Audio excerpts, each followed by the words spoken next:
Hey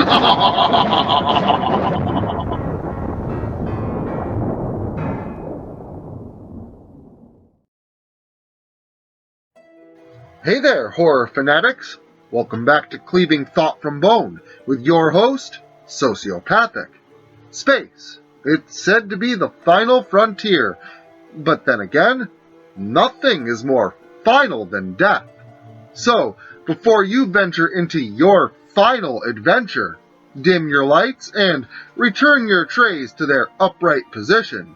Tonight, we blast off into the unknown with In the Shadow of Ceres.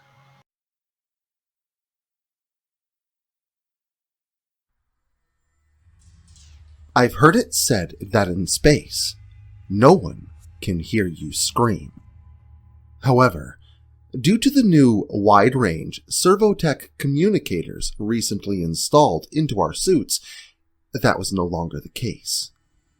Yet to me, coming to in my suit while floating in the emptiness of space, this was no comfort. My immediate action is to scream and panic, which I do, only for the HUD to flash red, catching my attention. With my current course of screaming my lungs out, I was using too much oxygen and would kill myself even faster. We were on our way from the Mars spaceport on a typical supply drop before heading home to the Europa colony. We charted a route through the main asteroid belt, where the rocks are at their thinnest, brushing just past the dwarf planet Ceres. Captain Rajas was going to let the computer formulate a safe path that he would manually navigate. The safest course of action in the ever-shifting belt. Everything had been going fine until we were passing Ceres. The computer tried to alert Captain Rajas of a speeding asteroid coming from the Ceres shadow, but it was too late. The giant rock crashed into the middle of the ship with such force that the ship nearly spun a full rotation, throwing everyone aboard to the left. It knocked gravity offline, and I decided then to swim through the air to my quarters and throw my suit on. It couldn't have been more than 10 minutes when the ship got pelted with more asteroids ripping holes through it. A horrible noise erupted, like ripping aluminum foil, but times that by 100. I remember then getting pulled from the hallway with all the people who were not in their suits, hitting my head, and now I'm looking at a third of the ship below me. It appears to be the bottom portion, made up of mostly sleeping quarters and storage facilities. Besides being torn from the rest of the ship, it looked pretty intact. Enough that I might still be able to get to a room with some life support, or at least find a few spare tanks of oxygen. Co-computer, I say with a slight cough, my voice a little hoarse from all the screaming. It acknowledges that it heard me, and is awaiting a command. Show remaining oxygen levels. The HUD lights up and shows me the 2 tanks. The main one is almost empty. The secondary has about a quarter left. Not ideal. Off screen, I say, looking around again to see if I can find a part of the ship closer. I hissed sharply and look back to the third of the ship. My heart rate, shown on the HUD, increases dramatically. Above me are the bodies of those who did not get into their suits in time. Their rigid bodies and horribly twisted faces are something I don't think I will ever forget. That is the stuff of nightmares. I bite my lip and shake my head at the image before tilting forward to face the wreckage of the ship I can see. Computer, activate boot thrusters. Manual control. The computer responds, angeredly, advising against using the thrusters in the boots, as it will use up too much of the remaining air. Override! I shout desperately. I don't have time to argue with the program. The computer takes a moment to take the warning signs down before I feel a slight click in my feet, signaling the thrusters were active. Aiming for the ship, I press my heels down in one quick pump. A small puff of air is quickly ejected from them, propelling me forward towards the ship. Computer, display oxygen levels, left side. The computer responds quickly, throwing up the visuals on the left side of my HUD as I let the thrusters have another quick pump of air, propelling me a little faster. Still, the ship was far away, and my main tank was empty. Each small pump took a notable amount. They weren't meant for travel like this. I dare to push down on the thrusters a third time to increase speed before disabling them. My oxygen is down to 1/8 of a tank. In the next 10 minutes it takes me to get to the ship, it has dropped to 1/16. I was pushing my luck here. As we come to the ship, I angle myself to sail into an exposed hallway. The lights are dead. No power was making its way through here.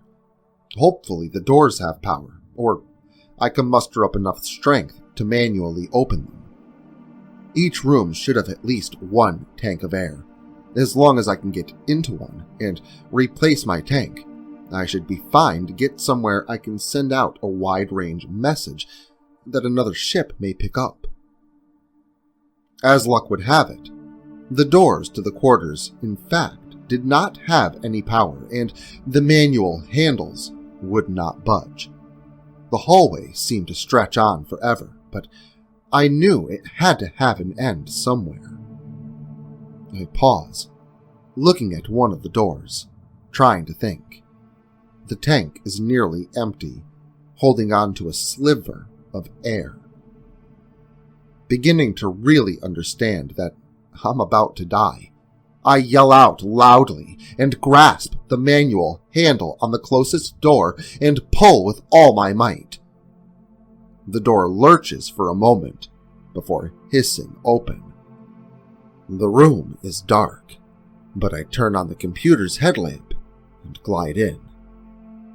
It takes me a moment to find the 2 oxygen tanks and spacesuit in the closet of whoever lived here. My spacesuit is empty. My last breath suctions the suit to me, and I'm forced to hold my breath. I quickly attempt to replace the empty tank, but it slips from my grasp, tumbling away. In panic, I start to move after it before realizing the mistake and grab back onto the container, holding the spacesuit and other oxygen tank. It hurts to pull myself to the container, and my sights beginning to dim. I grab the other oxygen tank as fast as I can as I fight the onset of darkness. God damn it, I will not die out here. Not like this. Through sheer willpower, I fight the darkness off and move the tank to the side panel of my suit, where it belongs, and attach the valve. I sigh to myself for a moment as I feel my spacesuit flood with a fresh wave of oxygen. I take a few minutes to breathe heavily before going after and replacing the empty second tank. I sit there for a few more minutes, monitoring the oxygen levels and staring back out at the hallway. I stop reveling on how close a call that was to decide on my next course of action.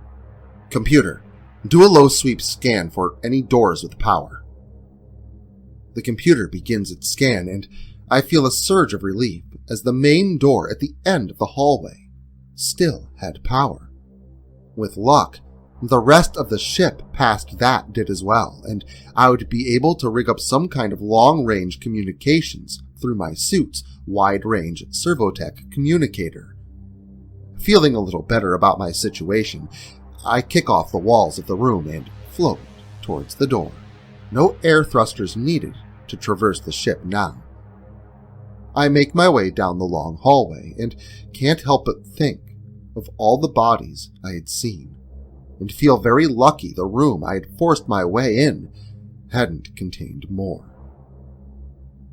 As I reach the door, I have my computer scan beyond to see if any life support systems were online. They were not, but several monitors and a few of the other room doors were operational. I hit the button to open the doors and try and grab onto something. If there was any atmosphere left, it was going to be sucked out. Instead, the doors noiselessly opened and bathed me in soft, albeit flickering light. It was one of the recreational rooms where people could interact, play games, and grab a drink when they weren't on duty. There was a breach in the ceiling. I could see out into the asteroid belt from where I was floating, which I focused on. More bodies floated around here. They fared no better than those outside.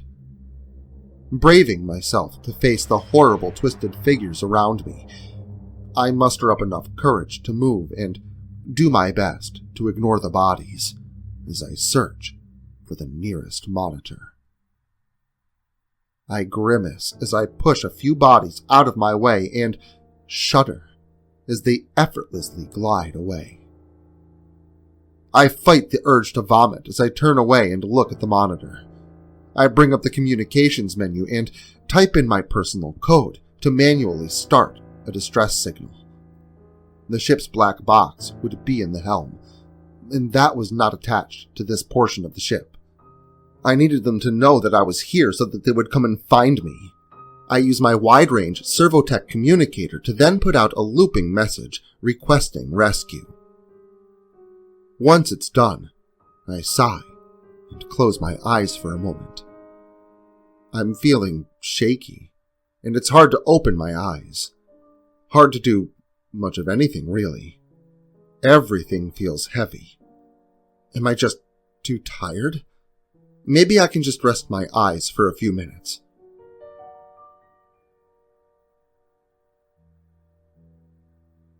Some time passed before a ship came close enough to the wreck to pick up the distress signal.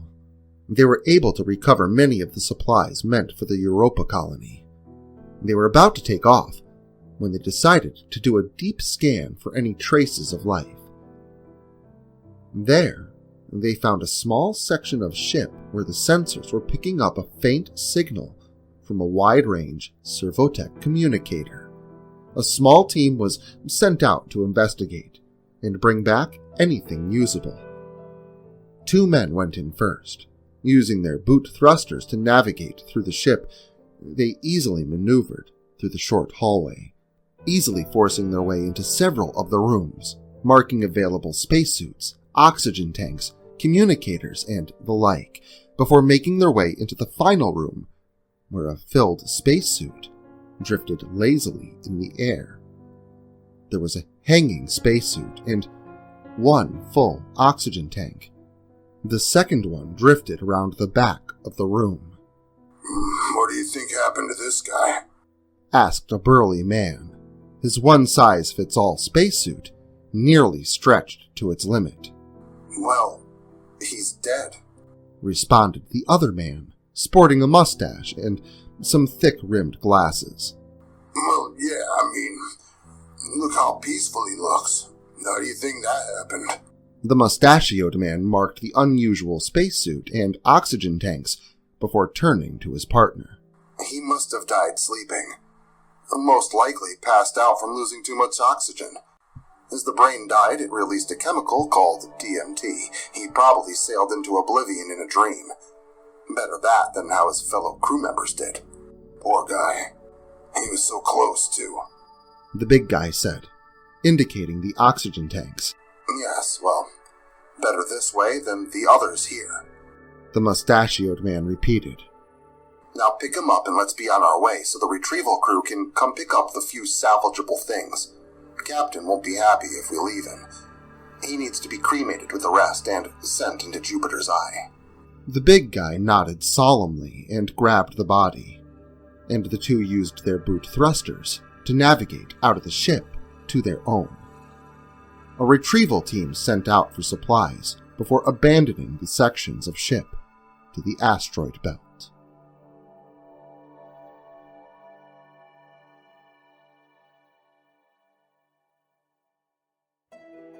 Well, I don't know about you, but I'm happy to find myself back on solid ground. For now. Though, I suppose if I'm already dead, well, then I'm not back at all, and...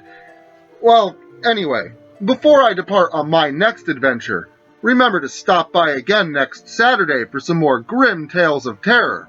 And until then, remember to like, share, subscribe, and turn on notifications so I can beam you all aboard next Saturday.